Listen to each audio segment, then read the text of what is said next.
A paz do Senhor a todos. Bem-vindos a mais uma videoaula produzida pelo Departamento da Escola Bíblica Dominical da Igreja Evangélica Assembleia de Deus em Londrina. Neste segundo trimestre do ano de 2025, estamos estudando sobre "E o Verbo se fez carne", Jesus sob o olhar do apóstolo do amor.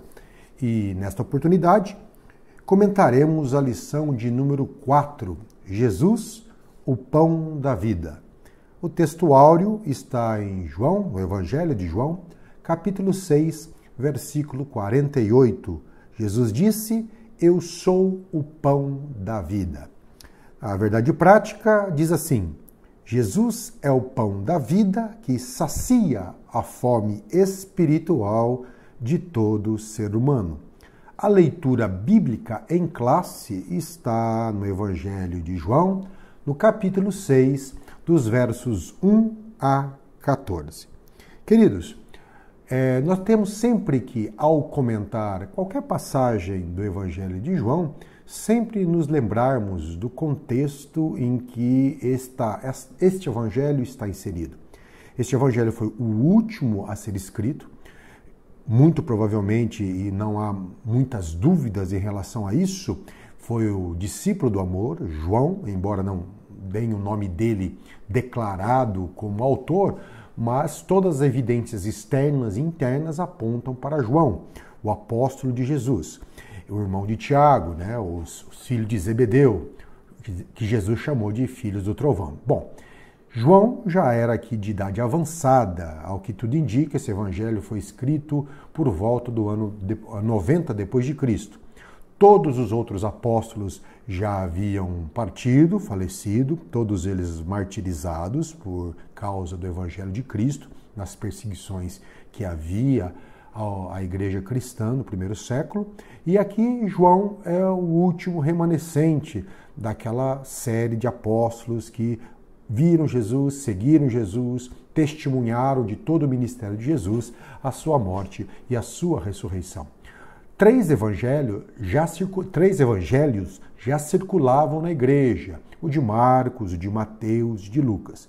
Agora, João se vê motivado a escrever este evangelho, mesmo já tendo os outros três, porque a igreja enfrenta vários problemas naquela época. Claro, tinha os problemas da perseguição romana, que eram problemas graves, mas o pior problema eram as ameaças internas.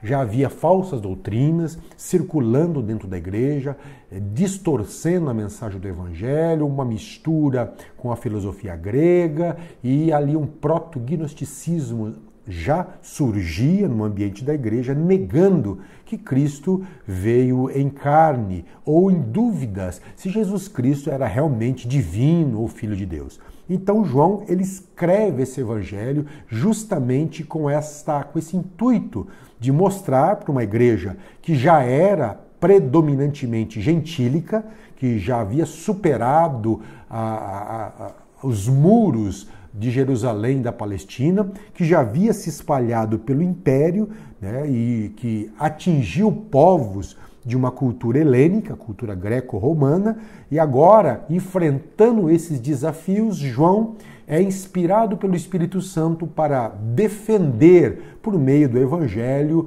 a natureza divina de Jesus Cristo e deixar bem claro que ele e o Pai eram um e que ele era o Filho de Deus que veio à Terra para trazer salvação aos homens.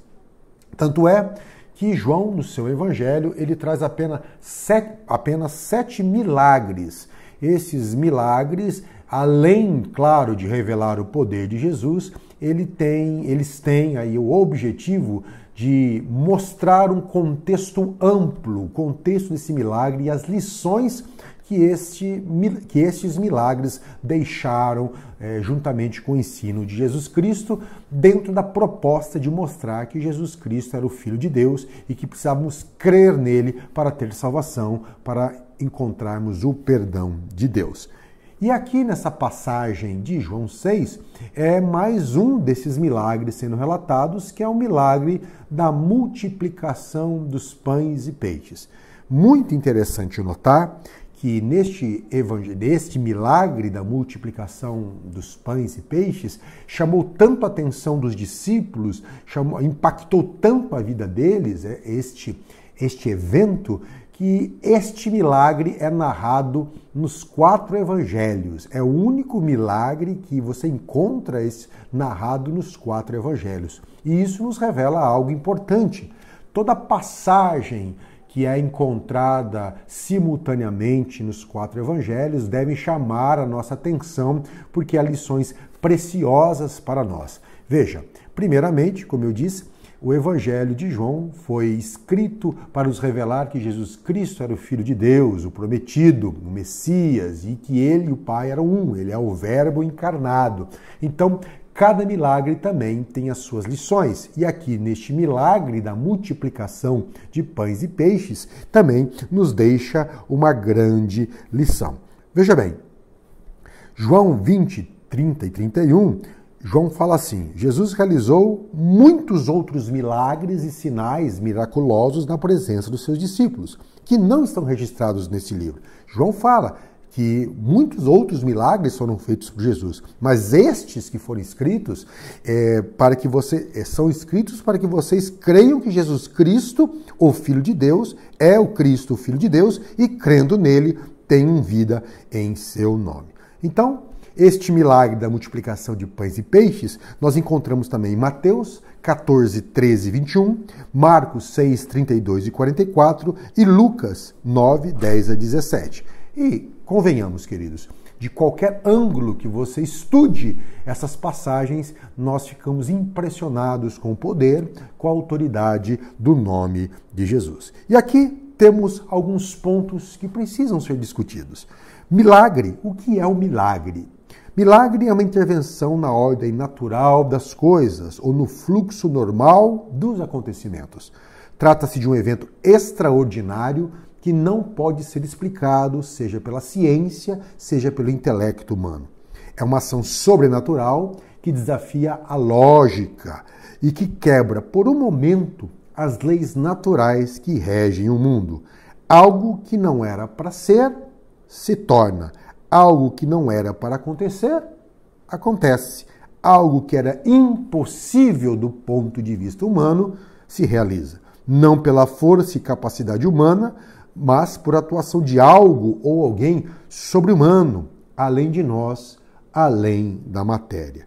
E o Novo Testamento nos informa, e podemos descobrir no Novo Testamento, que os milagres realizados por Jesus Cristo e pelos apóstolos, eles têm 3 propósitos básicos. O primeiro, honram a Jesus e comprovam a sua identidade como Messias, o Filho de Deus, Salvador e a autoridade que existe no nome dele.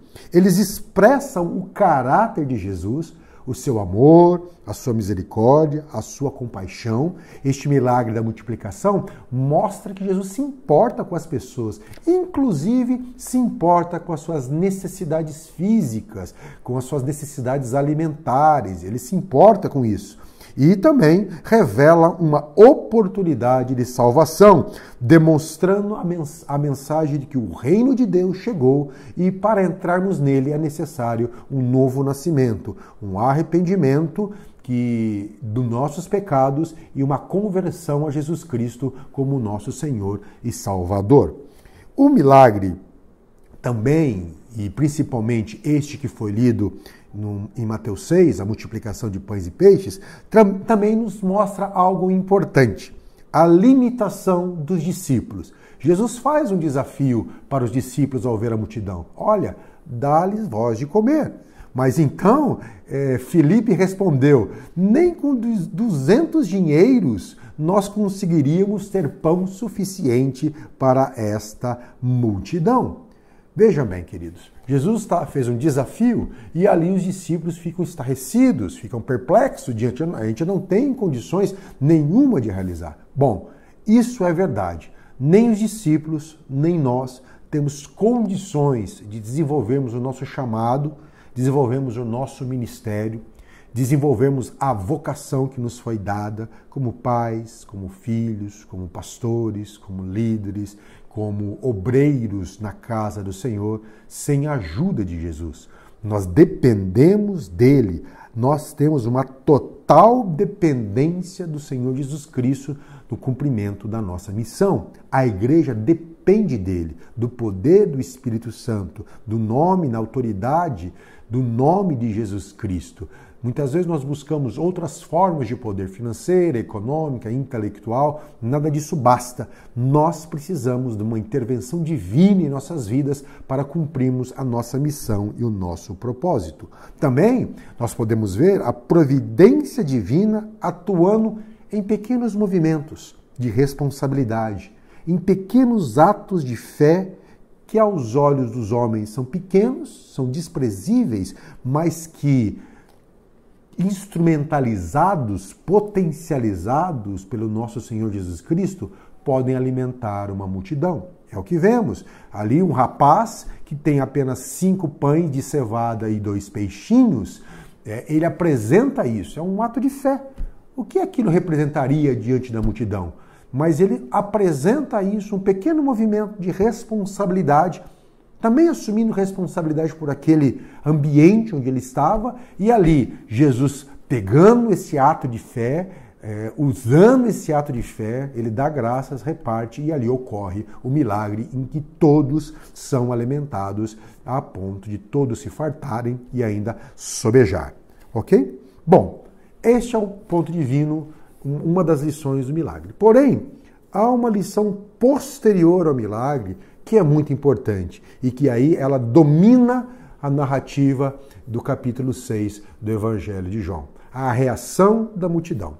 Ora, a multidão, vendo o milagre desse calibre, vendo o poder de Jesus, com alguns pequenos pães e alguns peixinhos, poder alimentar uma multidão que vivia na Palestina, uma região de pobreza, uma região dominada pelo Império Romano, uma região onde muitas vezes não havia as condições básicas de sobrevivência, faltava alimento, e de repente eles veem um milagre desta forma. Isso impactou tanto a multidão que eles foram até Jesus e queriam ali fazer um movimento político de torná-lo rei. Sim, este é o nosso Salvador, é este que nós precisamos. Esta pessoa, este Jesus de Nazaré, precisa ser colocado no trono. Nós agora vamos fazer um movimento político para colocá-lo no domínio sobre Jerusalém e, quiçá, sobre o resto do mundo. E Jesus, percebendo a intenção deles, essa intenção, este movimento emocional da multidão, Jesus sai e vai para o monte, se afasta deles, ele tira, ele esfria todo esse ímpeto da multidão. Veja bem, ao mesmo tempo que esse milagre revela o amor divino, o cuidado divino, revelam o poder que há no nome de Jesus, também revela os interesses mesquinhos do coração do homem, que busca o divino, que quer o divino, ou que busca alguma força sobrenatural, e muitas vezes não importa se é um anjo ou um demônio, importa que tenha algum tipo de poder, visando satisfazer as suas necessidades imediatas, as suas necessidades momentâneas, as suas necessidades terrestres. Muitas vezes a busca por alguém, por uma igreja, por uma religião ou por uma espiritualidade está relacionada a isso. Ele entende, ele chegou à conclusão que é uma força sobrenatural, então ele vai buscar essa força sobrenatural para realizar ou para saciar a sua fome momentânea. E quantos hoje, mesmo no meio cristão, mesmo no meio evangélico, mesmo no meio pentecostal, têm buscado a igreja, buscado Jesus, por causa que ele entende que Jesus tem poder, mas não querem um relacionamento com ele. Querem apenas que Jesus satisfaça as suas fomes, os seus desejos, as suas intenções. E veja, nem precisava ser Jesus. Qualquer outro que multiplicasse pães e peixes, a população já queria fazê-lo rei, já ganharia um apoio político da multidão. E aí Jesus parte. E a multidão, percebemos que ela fica inconformada. Porque no outro dia, eles atravessam o mar da Galileia, eles atravessam um lago de aproximadamente 13 quilômetros de barco, sujeitos a tempestades, a mudanças repentinas do clima, sujeito a ventos, ou então, para contornar o lago, levaria em torno de 50 quilômetros, a multidão se embrenha nesse propósito para buscar Jesus. Eles vão buscar Jesus. Eles vão até Cafarnaum. E ali, eles impressionados, Jesus já tinha chegado ali, inclusive dentro de uma dinâmica de milagre, de um sinal que ele faz aos discípulos, mas Jesus já estava ali em Cafarnaum. E então, o que acontece? A multidão chega e faz uma pergunta para Jesus. Eles falam assim: como você chegou aqui? Nós estávamos procurando você lá, nós queremos fazer você rei, você fez um sinal, um milagre que satisfez a todos e você se retira, não fala nada sobre isso, e como é que você chega agora em Cafarnaum? E Jesus, conhecendo o coração, conhecendo a intenção daquela multidão, veja, era uma multidão, ele diz assim uma frase muito contundente: vós me procurais não pelos sinais, mas porque comestes pão e vos fartastes. Esta é a realidade que Jesus mostra, tirar a máscara daquela multidão. Eles não foram procurar Jesus por causa da sua mensagem, dos sinais que ele era o Messias prometido, que ele do reino de Deus, os sinais de que chegou um novo momento, os sinais de que Deus mandou seu Filho e deviam se arrepender do seu modo de vida, arrepender dos seus pecados e crer no nome de Jesus Cristo e crer no Evangelho proclamado. Eles não entendiam isso. O que eles queriam é simplesmente que Jesus continuasse fazendo seus milagres, continuasse dando pão, multiplicando pão para eles se fartarem. O que vemos isso?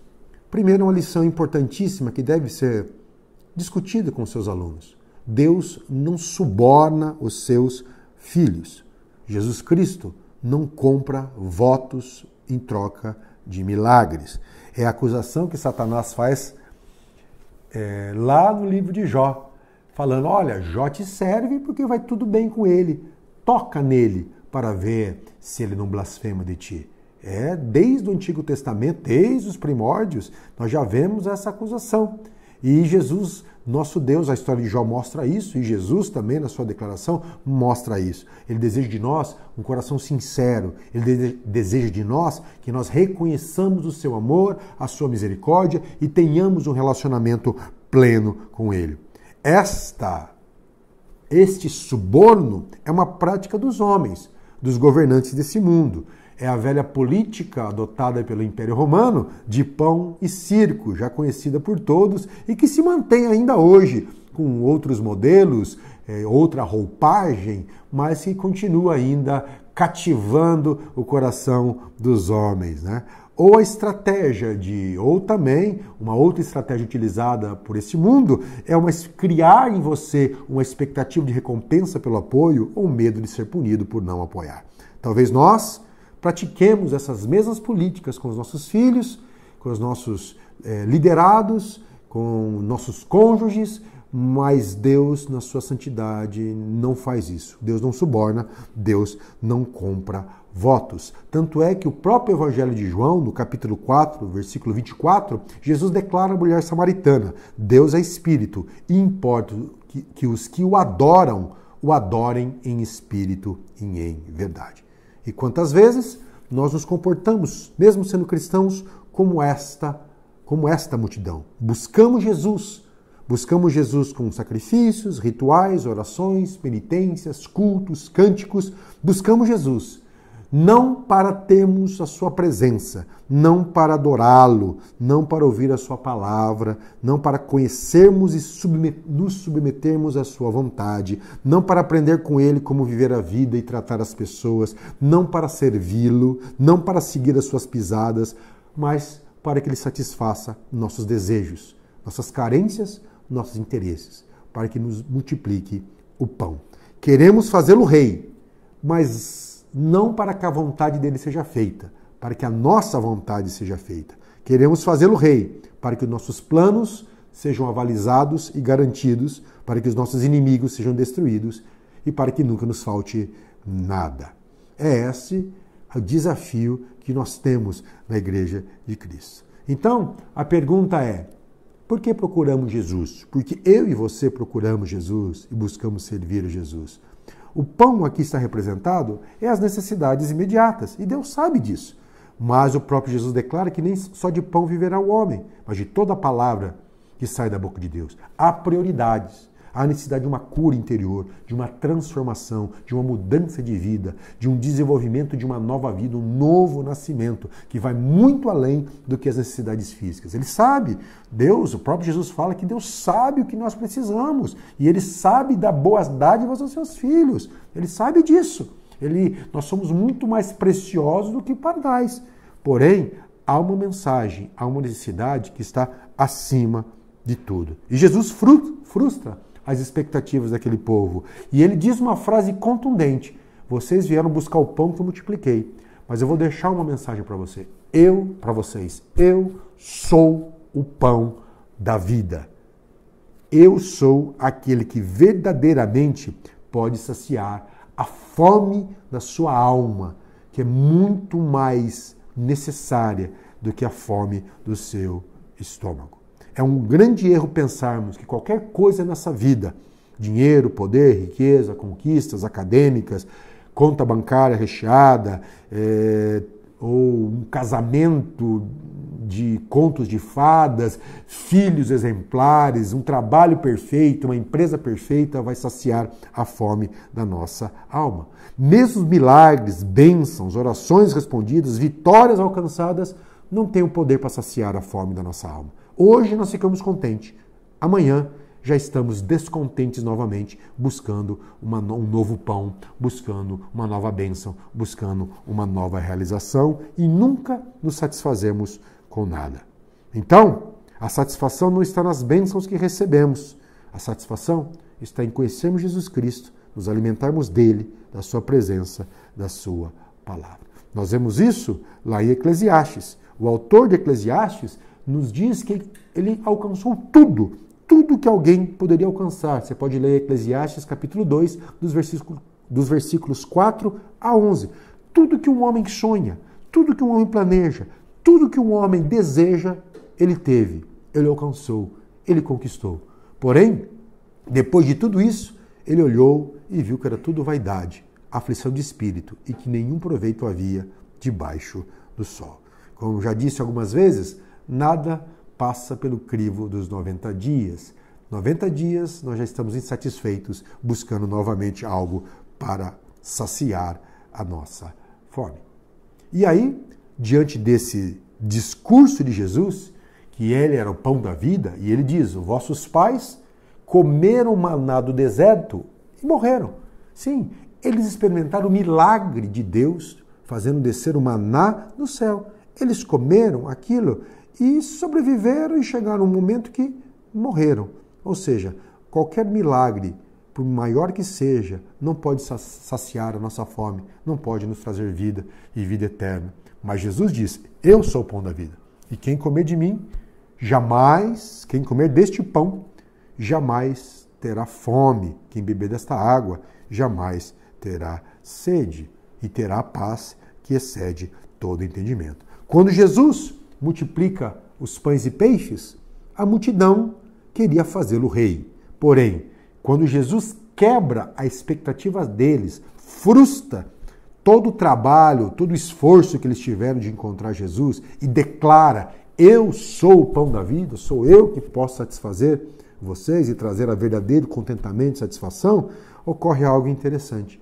A multidão diz assim: duro é para nós esse discurso. Quem pode ouvi-lo? João 6,60. E aí a multidão parte. Diante desse discurso, muitos discípulos, que se diziam discípulos de Jesus, também partem, porque não era aquilo que eles queriam. Jesus frustra os seus sonhos, frustra as suas expectativas, frustra os seus desejos. E aí, Jesus olhando, olha para os discípulos, os 12 que ficaram lá, e fez uma pergunta, um desafio nele. Vocês Não vão também? Não querem ir também? Então Pedro, ele dá uma resposta maravilhosa em João 6, 67, 68. Para onde iremos nós? Tu tens as palavras de vida eterna. Pelo menos alguém dentro daquela multidão entendeu a mensagem. Pelo menos alguém como Pedro, com todas as suas falhas, defeitos, as suas fraquezas, enxergou o tesouro, a riqueza, a preciosidade que Deus havia enviado ao mundo. O pão da vida, a água da vida, o verbo da vida, a luz da vida, aquele que nos traz palavra de vida eterna e que pode saciar a nossa sede. Então Cristo nos pergunta ainda, por que você me procura? Por que você me busca? O que eu sou para você? Eu sou suficiente para você? Você se satisfaz em mim? Você se satisfaz na minha presença? É algo que nós, como crentes, temos que refletir na nossa vida espiritual, na nossa vida diária, nos compromissos que fazemos no reino de Deus. Para que possamos dizer como Paulo disse, já estou crucificado com Cristo e vivo, não mais eu, mas Cristo vive em mim. E agora a vida que vivo na carne, viva pela fé do Filho de Deus, o qual me amou e se entregou a si mesmo por mim. Então, se você de repente está desesperado à procura de uma bênção, nós oferecemos a você Cristo. Se você procura uma vitória, oferecemos a você Cristo. Se você procura uma cura, oferecemos a você Cristo. Oferecemos a você o Evangelho verdadeiro, do pão da vida que desceu do céu. E aí você terá verdadeira vida e vida em abundância. E do seu interior sairá uma fonte que salta para a vida eterna. Que Deus abençoe a todos, em nome de Jesus.